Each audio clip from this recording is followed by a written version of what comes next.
थोडी पुढे लावायची होती रे, लड लावली होती तर मग शर्ट नीट कर.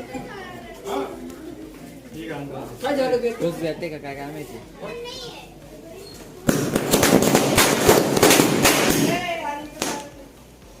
तर मित्रांनो, तुम्ही माझी स्काय शॉटची व्हिडिओ बघितलीच असेल, शॉर्ट व्हिडिओ जी की मी अपलोड केली होती. तर आम्ही त्या स्काय शॉटच्या बॉक्समध्ये सुतळी बॉम्ब लावतोय. बघू किती जोरात ब्लास्ट होतो, कुठे उडतो हा बॉक्स.